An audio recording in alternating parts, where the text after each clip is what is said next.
तो अभी जी हमारे पूर्णिमा। पास थोड़ा टाइम बचा है। अभी हाउ टू बिल्ड अप, हम बार बार कहते हैं positive attitude, positive personality, positive होना बहुत जरूरी है। तो कभी पॉजिटिव कैसे हो, उसकी भी steps कि कैसे हम पॉजिटिव बन सकते हैं, टोटल पर्सनालिटी पॉजिटिव कैसे हो। कोई बता सकता है इसने इस बारे में मंथन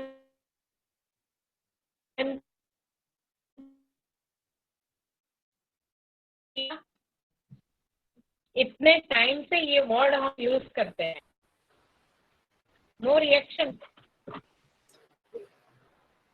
पॉजिटिव का जनरली अर्थ एक्चुअली हम करते हैं कि कोई भी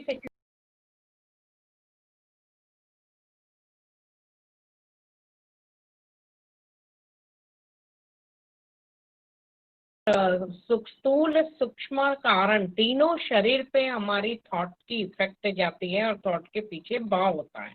तो हम जितना पॉजिटिव रहे ना, तो इतना हमारे तीनों बॉडी का शुद्धिकरण होता है। तो सबसे पहला स्टेप है बिलीव इन योरसेल्फ, कि जब भी कोई भी सिचुएशन आती है, जब भी वो सिचुएशन एडवर्स होती है, तभी हमारा कॉन्फिडेंस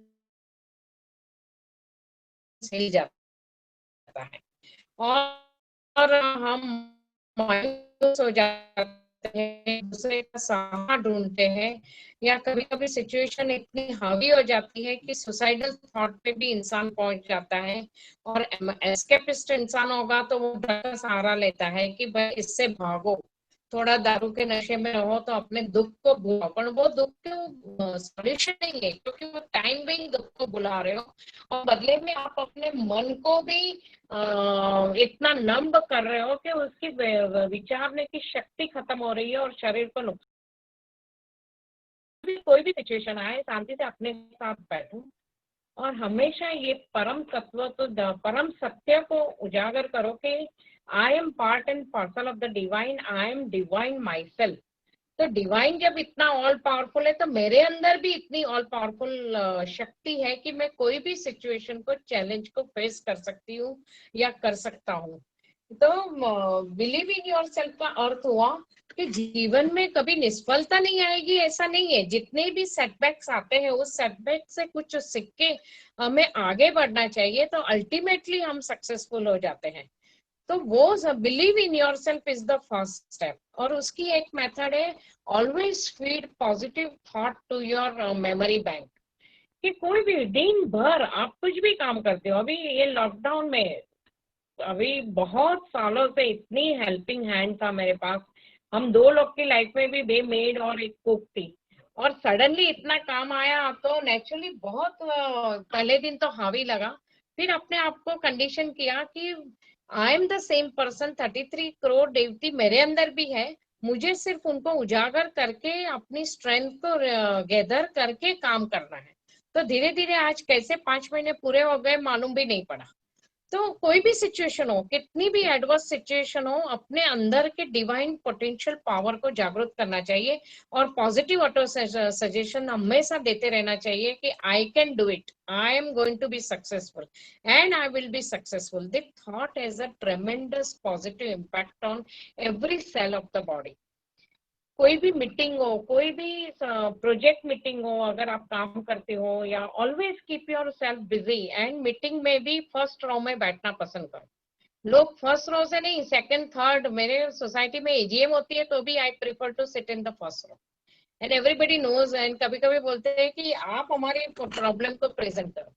क्यों? क्योंकि फर्स्ट रो में बैठना यानी कि you are active and you have confidence of accepting the responsibility, that shows your confidence. दुबक के बैठना, पीछे जो जनरली लैक ऑफ कॉन्फिडेंस वाले पीछे जाते हैं। किसी से भी बात करो तो आई कांटेक्ट डायरेक्ट होना चाहिए, क्योंकि आप जब भी नीचे झुक के, नीचे देख के बात करते हो, आज बहुत लोग जल्द भी बनाते, मैं बोलती हूँ सामने देखो। क्योंकि आप जब भी नीचे झुक के बात करते हो या आईज आपकी नीचे होती है, उसका मतलब है कि लैक ऑफ कॉन्फिडेंस है, कहीं ना कहीं कुछ गड़बड़ है। या तो फिर सामने वाला जब झूठ बोलता है तो वो आपसे आंख नहीं मिला पाता है। तो हमेशा आई टू आई कांटेक्ट से बात करनी चाहिए। हाँ, हम्बलनेस में आप नीचे देखते हो, कोई आपकी तारीफ कर रहा है, आप नीचे देख रहे हो, वो आपकी हम्बलनेस दिखा रहा है कि आप मन से बोल रहे हो कि मैं नहीं कर रहा हूँ, ऊपर वाला मेरे से करवा रहा है, निमित्त बन के करा रहा है, तो थैंक यू वेरी मच। वो डिफरेंट है। बाकी ऑलवेज कन्वर्सेशन आई टू आई होना चाहिए। थर्ड पॉइंट कि contemplate on your self daily, एक या तो वीकली एक ग्राफ बनाओ कि आज ये वीक में ये सिचुएशन आई। मदर नेचर गुरु है, हर एक के लिए जो जरूरी है। कभी भी दो लोग की लाइफ सेम नहीं रहेगी। इवन लाइफ पार्टनर की, दो लाइफ पार्टनर होंगे, पति पत्नी भी सेम सिचुएशन को सेम रिएक्ट नहीं करेंगे, because after all they are different individual. तो हर एक को, जैसे हम ट्रेनिंग प्रोग्राम में बोलते हैं कि design the goal for a month. जैसे जो कंपनियों में काम करते हैं उनको हर महीने प्रोजेक्ट रिपोर्ट दिया जाता है, उनका प्रोग्रेस अप्रेजल किया जाता है कि कितना उन्होंने प्रोग्रेस किया। ऐसे अपनी लाइफ का भी गोल बनाओ कि मेरा वीकली गोल है, मंथली गोल है, ईयरली गोल है, मैं कितना उसके लिए एडवांस हुई। अपना ग्राफ खुद डिजाइन करो, अपने आप को इवेल्युएट करो, because spirituality is a self study. Guru can guide you, but always you have to work on yourself. तो एवरी शिवरात्रि, गुरु पूर्णिमा हम बोलते हैं, शिवरात्रि इंटरमीडिएट एग्जाम है, गुरु पूर्णिमा एनुअल एग्जाम है। तो एवरी ईयर अपने आप को इवेल्युएट करो कि how far I have reached into my inner self and how much I have travelled inside. Secondly, accept life as a package deal. हर एक के, आप किसी की भी लाइफ देखो, कभी भी वो स्ट्रेट लाइन की तरह नहीं होगी। Those who are born with the silver spoon, उनकी लाइफ में भी अप एंड डाउन आते ही आते हैं।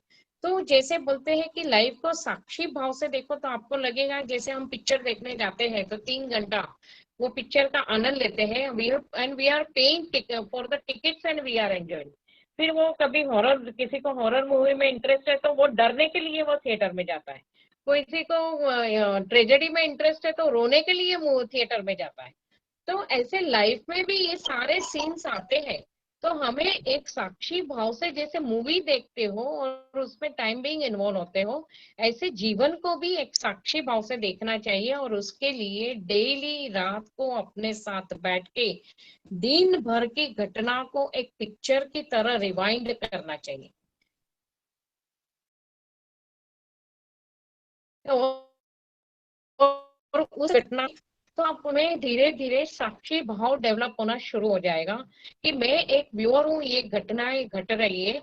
तो आपके लिए फिर बच्चों का एजुकेशन, उनका विवाह, ये जो भी रिस्पॉन्सिबिलिटी है वो एक इवेंट हो जाएगी। और इवेंट हो जाती है तो उसमें हम पूरा ऐसे, जैसे बोलते हैं ना, अटैचमेंट में नहीं फंसते। वो इवेंट हो गई, हम उस अटैचमेंट से निकल गए। तो व्यूअरशिप मतलब रात को हमेशा बैठ के साक्षी भाव से पूरे दिन की घटना को ऑब्जर्व करो और सुबह उठ के मेडिटेशन करो। 5 मिनट 10 मिनट का टाइम है, बिकॉज आज टाइम ही लोगों के पास नहीं है। तो 5 मिनट 10 मिनट भी कोशिश करो, उसमें भी साक्षी भाव से देखो। और 2 मिनट अपने आज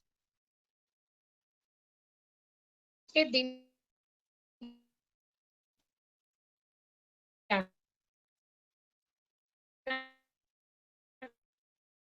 काम कर और उसका मेंटल ग्राफ तैयार करो कि मैं कैसे कितने के बैलेंस शीट सबमिट करते हैं। ऐसे अपने घर में एक बैलेंस शीट को भी व्यू करना चाहिए। तीसरा पॉइंट है जैसे, और accept life as a package. तो उसमें एक बात और भी आती है कि सुख दुख यश अपयश रात दिन की तरह ये तो आते ही रहते हैं। तो उससे ज्यादा इफेक्ट होने के बजाय लोग मेरे लिए क्या सोचते हैं उसके बजाय मैं स्वयं उस पे उससे कितना इफेक्ट ले रही हूँ या ले रहा हूँ, वो सोचना चाहिए। क्योंकि स्वयं ही एग्जामिनर है, स्वयं ही स्टूडेंट है, स्वयं ही एग्जामिनर है। ये दोनों एक कॉइन के दो डिफरेंट पहलू है। एक बाजू गुरु बैठा है जो एग्जाम ले रहा है, एक साइड शिष्य है जो एग्जाम दे रहा है। तो गुरु शिष्य भी एक कॉइन के दो साइड जैसे होते हैं। तो जब आप, और हर पल प्रेयर्स तो होनी ही चाहिए। प्रेयर एंड पुरुषार्थ वो हमारे जीवन का होमवर्क है। तो प्रेयर्स तो हम हर पल हर मोमेंट साथ रहनी चाहिए। और हर मोमेंट, जब हमारे जीवन की प्रत्येक मोमेंट प्रेयर और अट्यूनमेंट विद द डिवाइन या गुरु के साथ जाती है तो हमारे जीवन की प्रत्येक मोमेंट सेलिब्रेशन बन जाती है और वो एक तपस्या जी पूरा जीवन एक तपस्या बन जाता है और पूरा जीवन यज्ञमय बन जाता है कि हम हर पल यज्ञ कर रहे हैं, हम हर पल भक्ति योग से यज्ञ कर रहे हैं।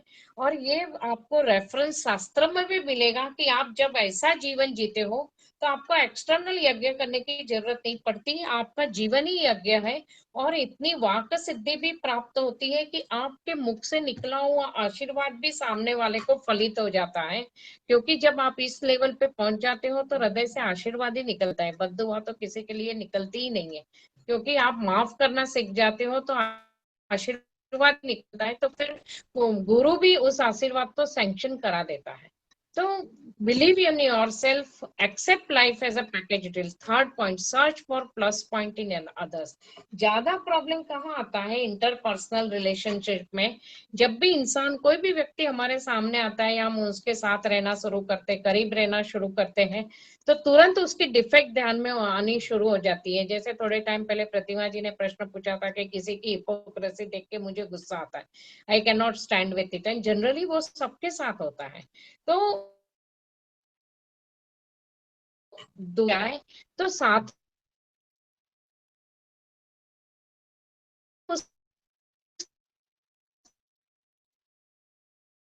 कि पॉजिटिव पॉइंट देखना शुरू करो, क्योंकि हर एक के अंदर प्लस माइनस है। तो गुरु क्या हो, चूल्हे पे चढ़ाते हो, तो ठीक उसी तरह गुरु भी आपके गुण को पकड़ के चलता है और अपने साथ रखकर जल पिला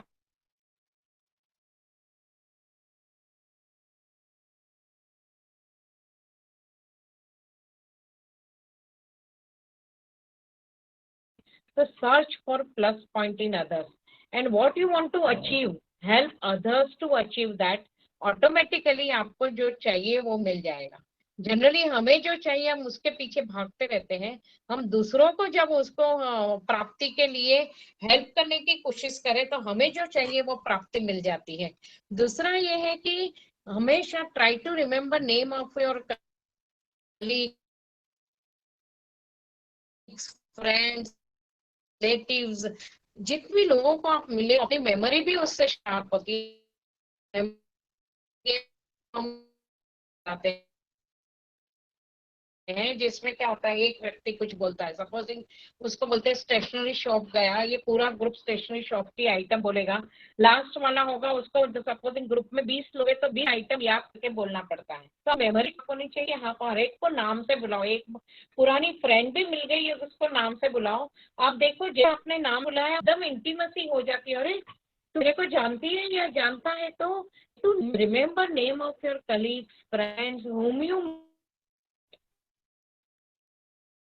से एक हृदय का प्यार बढ़ेगा, इंटीमेसी बढ़ेगी। ऑलवेज बी कंफर्टेबल पर्सन, कि आप इतना कंफर्टेबल रहो अपने व्यवहार में कि सामने वाला भी जब आपके साथ व्यवहार करे तो वो भी कंफर्टेबल रहे।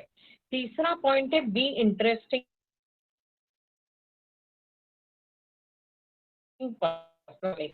अभी काउंसलिंग सेशन चलता है तो काफी पति पत्नी भी आते हैं, तो पत्नी बोलती है कि ये मेरे पति महाशय तो ऑफिस से आते हैं, फिर वो टीवी देखने बैठ जाते हैं, खाना खाते हैं और फिर सो जाते हैं, यही उनका रूटीन हो गया है, उनको जैसे मेरे साथ बात करने का टाइम नहीं। तो पति उसके जवाब में बोलेगा मैं क्या बात करूं इससे, इससे पास संसारी मैटर या रिलेटिव्स की बात या घर, आज घर के प्रॉब्लम और उसके वर्ल्ड वहां तक ही सीमित है, उसके पास और कोई टॉपिक ही नहीं है बात करने का, तो मैं क्या पर्सनालिटी इतनी इंटरेस्टिंग बनानी चाहिए। You should have varieties of interest and varieties of topic और मल्टी टैलेंटेड पर्सन। तो उस मल्टी टैलेंटेड पर्सनालिटी बनने बनने में आपका स्वयं का डेवलपमेंट भी हो जाता है, इंटरेस्टिंग लर्न प्रोसेस में आप भी हमेशा इंटरनली डेवलप होते रहते हो। अभी ये वेबिनार चल रहे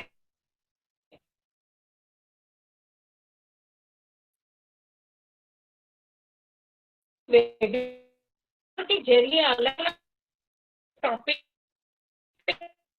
हमारा भी मन चलता है, तो और उससे हमें भी एक आनंद आता है। आप लोगों को तो आनंद आता ही होगा, तभी तो अटेंड कर, हमें भी आनंद आता है ये एक इंटरेक्शन का। टॉपिक पे जैसे बहुत लोगों ने वेबिनार के वीडियो सुने तो बोले आप एक टॉपिक लेके नहीं चल रहे हो, अलग अलग जिंदगी के डिफरेंट डिफरेंट टॉपिक्स को टच कर रहे हो, तो उससे हमें बहुत आनंद आ रहा है और वेराइटीज ऑफ नॉलेज मिल रहा है। So always try to be an interesting person and multi-talented personality in the life. Then life will never be bored and either with the people or the people who are interacting with you. And forgive attitude, किसी ने गलती की तो माफ कर दो, कोई unpleasant घटना को जल्दी भूल जाओ। जैसे ये एक आया था एक सर्कस में, एक जोकर था, वो उसने एक जोक सुनाया, लोग बहुत दिल से हंसे। उसने सेम जोक को रिपीट किया, 60% लोग हंसे। तीसरी बार रिपीट किया, 40% लोग हंसे। चौथी बार रिपीट किया, 10% भी नहीं हंसे।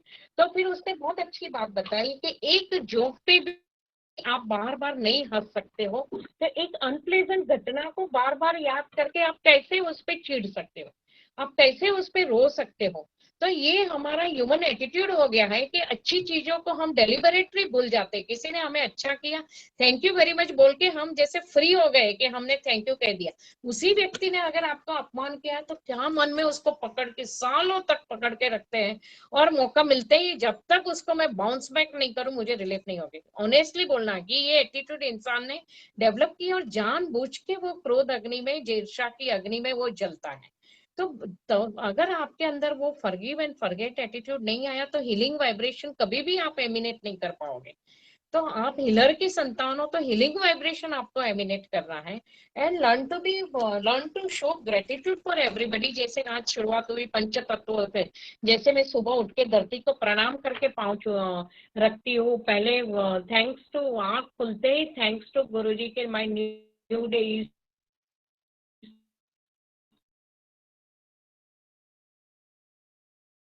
स्टार्टेड। ये सब ऑटोमेटिक प्रोसेस होता है। फीलिंग ऑफ होगी नहीं तो कौन आपके प्रति ग्रेटिट्यूड जताएगा? कुदरत भी ऐसा ही करेगी। आप दूसरों को गालियां दोगे, आपको रिटर्न में गालियां ही मिलेगी, बिकॉज आपने गालियों की खेती की है। जी खेती करोगे वो फल मिलेगा। अगर ग्रेटिट्यूड की खेती की है तो ग्रेटिट्यूड मिलेगा, क्यों नहीं मिलेगा? अगर हम ये 14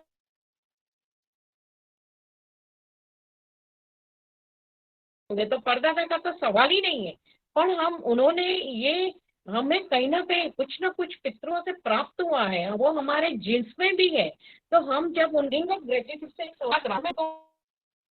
करते हैं, एक ग्रेटिट्यूड का भाव बताते हैं, तो नेचुरली उन, जैसे मैंने कहा, वो HIV पेशेंट अचानक ठीक हो गया, उसका जवाब मेडिकल साइंस के पास नहीं है। पता नहीं कब किसकी मेहर हो जाए, कब वो जेनेटिक प्रॉब्लम भी सॉल्व हो जाए, नोबडी नोज। तो ये एक आशीर्वाद प्राप्त करने की चीज है। तो लाइफ, पूरा जीवन आशीर्वाद, आप आशीर्वाद देने वाले तब बनते हो जब आपके पल पल आप ऐसे कर्म करते हो कि दूसरों के आशीर्वाद आपको मिले, तब जाके आप आशीर्वाद देने वाले बनते हो। और फिर आपके आशीर्वाद में इतनी ताकत आती है कि वो सामने वाले को फलित हो।